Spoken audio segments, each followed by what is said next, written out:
MP আনারের হাড় মাংস আলাদা করে মাখানো হয় হলুদ।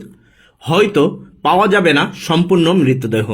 ঝিনাইদহ ৪ আসনের সংসদ সদস্য আনোয়ারুল আজিম আনারকে হত্যার পর হাড় ও মাংস আলাদা করে হলুদ মিশিয়ে ব্যাগে ঢোকায় হত্যাকারীরা, যাতে কেউ সন্দেহ করলে বাজার থেকে কেনা মাংস বলে এড়িয়ে যাওয়া যায়। এমনটাই জানিয়েছেন ঢাকা মহানগর পুলিশের অতিরিক্ত কমিশনার মোহাম্মদ হারুনুর রশিদ। বৃহস্পতিবার ২৩শে মে এক সংবাদ সম্মেলনে এ তথ্য জানান তিনি আরও বলেন, কলকাতার নিউ টাউনে হত্যার শিকার ঝিনাইদহ ৪ আসনের সংসদ সদস্য আনারের লাশ পাওয়ার কোনো সম্ভাবনা নেই, তবে লাশের অংশ বিশেষ পাওয়া যেতে পারে। আর আমরা ভারতের পুলিশের সঙ্গে সবসময় যোগাযোগ রাখছি। ডিবি প্রধান হারুনুর রশিদ বলেন, দেশে হত্যাকাণ্ডের সাহস না পেয়ে হত্যাকারীরা দেশের বাহিরে হত্যার পরিকল্পনা করে। প্রথমে তারা কলকাতায় বাসা ভাড়া নেয়, এরপর পরিবার পরিচয়ে তারা কলকাতায় ভাড়া বাসায় ওঠে। পরে সেখানে জিহাদ ওরফে জাহিদ ও সিয়াম নামে দুজনকে তারা ভাড়া করে। এরপর হত্যাকাণ্ডের সব পরিকল্পনা সাজিয়ে মূল পরিকল্পনাকারী ঢাকায় ফিরে আসে।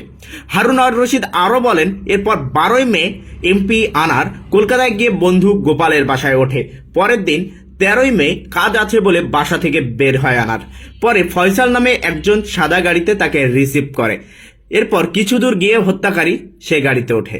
পরে তারা ওই ভাড়া করা বাসায় যায়। এরপর মুস্তাফিজ নামের একজন ব্যক্তি ওই বাসায় ঢোকে। সে বাসায় আগে থেকে জিহাদ অথবা জাহিদ ও সিয়াম আগে থেকেই ছিল। এরপর আধ ঘন্টার মধ্যে আনারকে হত্যা করা হয়। এরপর মরদেহ খণ্ডিত করা হয়। পরে ধূসর রঙের একটি সুটকেসে করে মরদেহের একটি অংশ ও পরের দিন হাড় ও মাংসের সাথে হলুদ মিশিয়ে পলিথিনে করে সরিয়ে ফেলা হয়। হত্যাকারীদের উদ্দেশ্য ছিল আনারের মরদেহ এমনভাবে গুম করা যাতে তাকে কোনোদিন খুঁজে না পাওয়া যায়।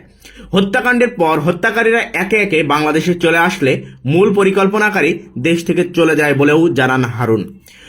বলেন, দীর্ঘদিনের পরিকল্পনার মাধ্যমে এই হত্যাকাণ্ড সংগঠিত করা হয়েছে। তারা অনেকদিন ধরে এমপি আনারের ভারতে যাওয়ার সুযোগ খুঁজছিল।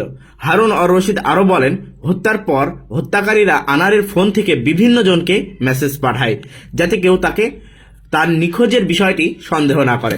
সবশেষে 18ই মে একটি মেসেজ পাঠানো হয় বলে জানান তিনি।